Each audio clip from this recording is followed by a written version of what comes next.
Hi, I'm Kamali, taking you through some of the things people are talking about and some of the stuff they're sharing around the world on Newsfeed today. The story of why a billionaire bawled out politicians on Twitter so his employees could go back to working for him. India aims to reopen its economy, but could workers' rights be the latest victims of COVID-19? Facebook releases its latest stats on hate speech on the site. It's increased. And we look at how working out of the gym will be a different experience when they reopen.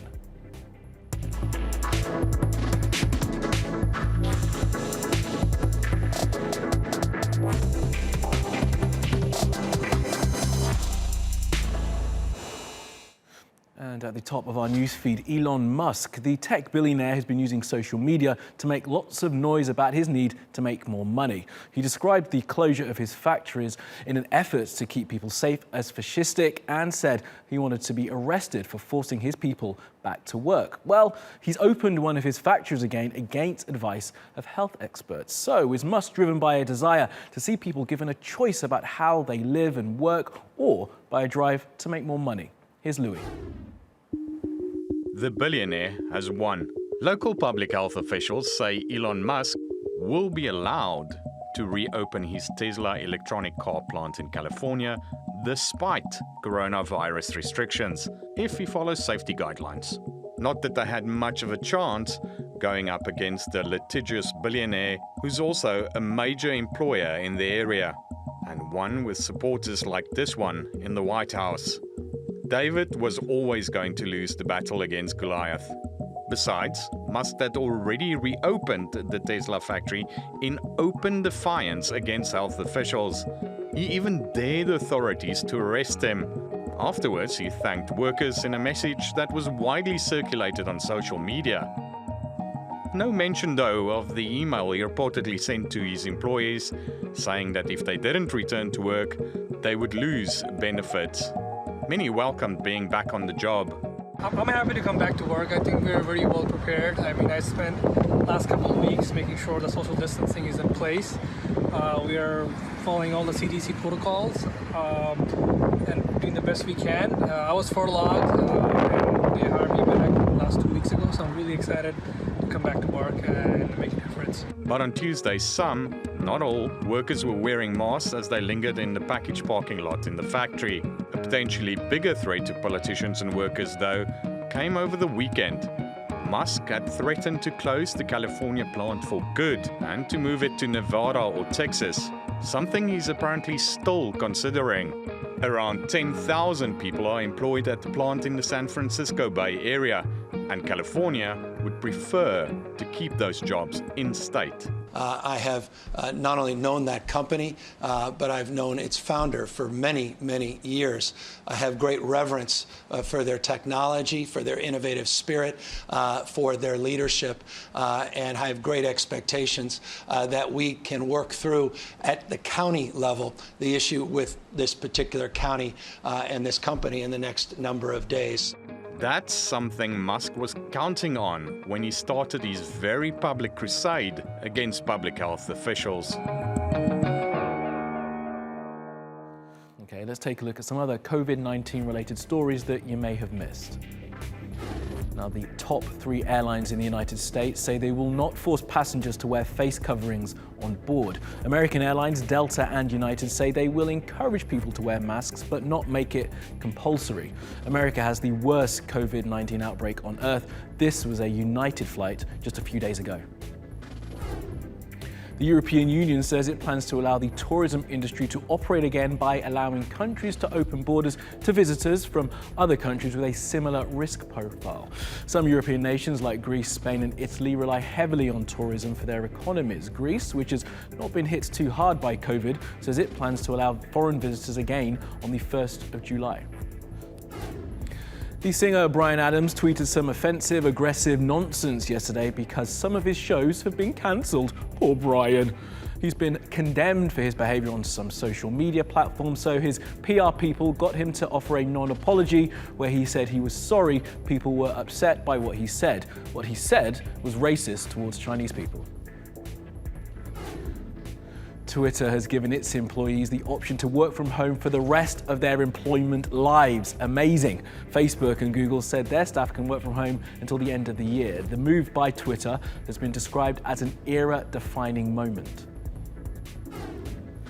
And an Icelandic designer called Jónsdóttir has been making these weird-looking masks to encourage social distancing. They are knitted so in no way will they protect from COVID-19, but hey, they look crazy, so that's something.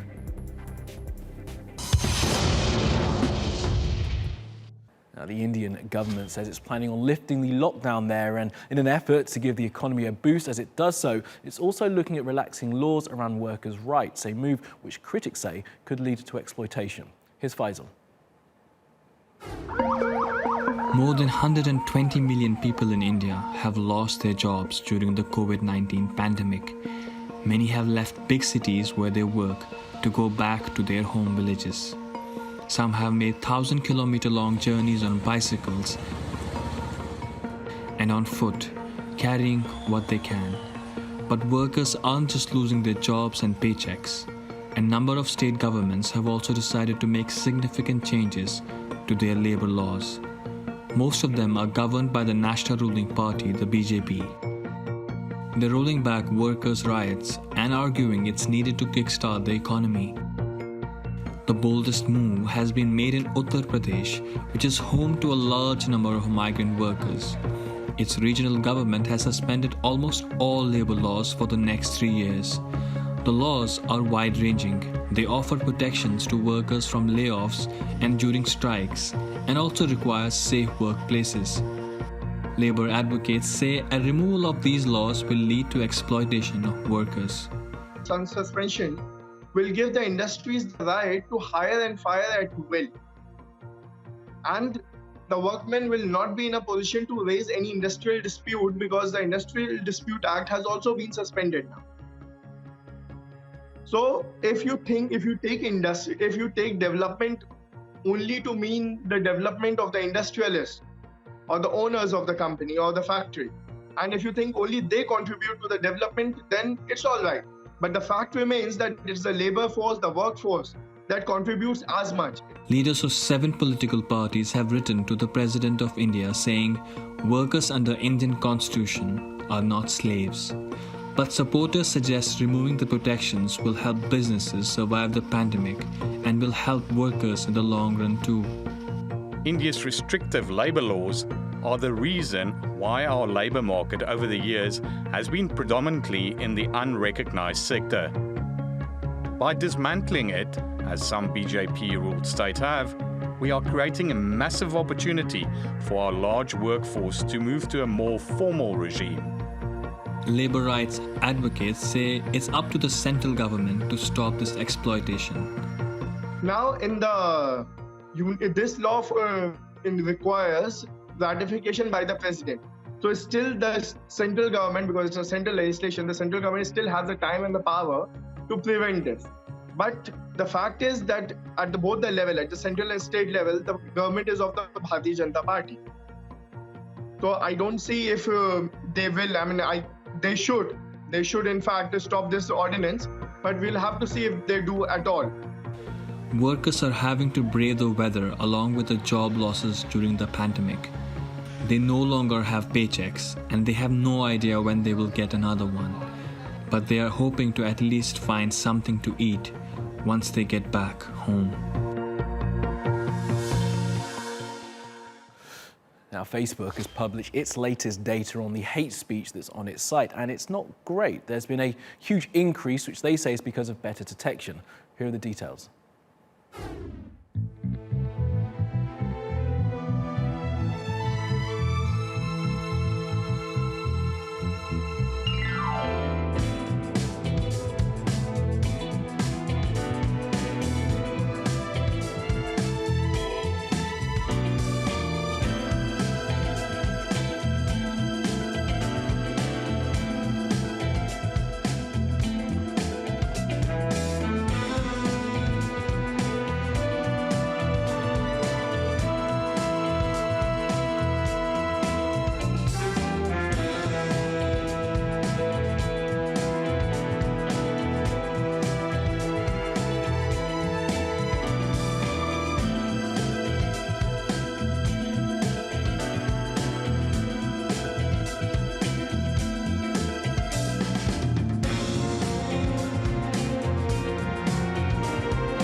Now for some other stories you need to know this Wednesday. Well, the Supreme Court in the United Kingdom says that Gerry Adams, the former leader of the Irish political party Sinn Féin, was illegally detained during the Troubles in the 1970s. The court also overturned 2 convictions Mr. Adams had for attempting to escape from prison in 1973 and 1974. The original prosecutors in the killing of Ahmaud Arbery have been placed under investigation. Ahmaud was shot by 2 white men in February. A woman called Jackie Johnson, the local district attorney, passed the case to another attorney called George Barnhill. He advised that there should be no charges brought against the 2 killers, Travis and Greg McMichael. Barnhill later recused himself as his son once worked with Greg McMichael. Johnson and Barnhill are under investigation. The McMichaels have been charged with murder. And in anticipation of SpaceX's Dragon capsule making its first docking with the International Space Station, they've released a simulator game where you can try and park the capsule for yourself. Go to iss-sim.spacex.com and have a go. It's really hard and it's a fun way to waste a few minutes. The actual docking will be historic, as it's the first time a private space company have carried humans to the space station. That's scheduled to happen on May the 27th.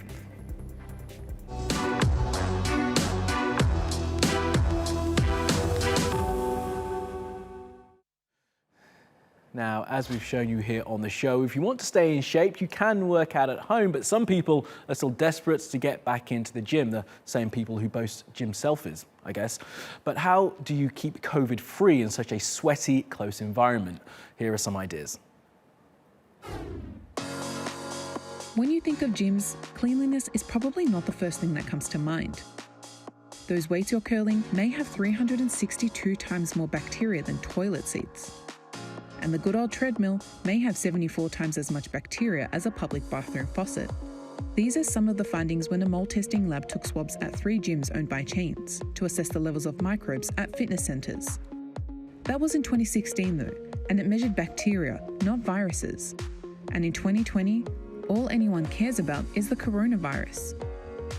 In an effort to lure back customers, gyms are trying to show they're doing all they can to minimise the risk of transmission in one of the most communal and sweaty places where people can go.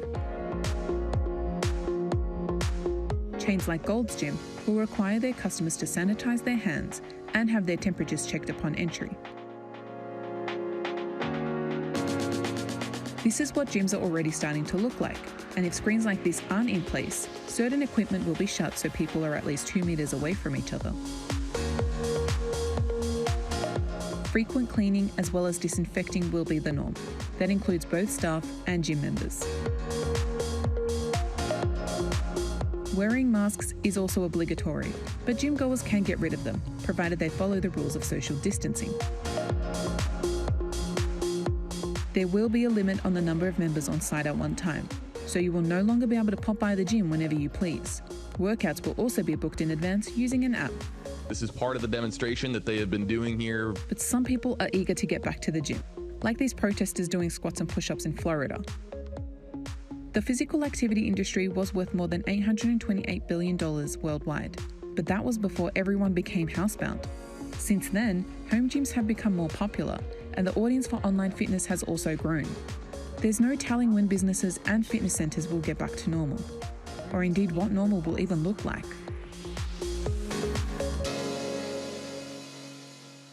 And that will be all from the Newsfeed team. Do reach out to me with your questions, comments, complaints and suggestions. You'll find me at Kamali Melbourne. You'll find us 24/7 on YouTube. You can subscribe to that channel and you can follow me on Twitter, @FDekal. Stay at home and stay safe, and I'll see you tomorrow.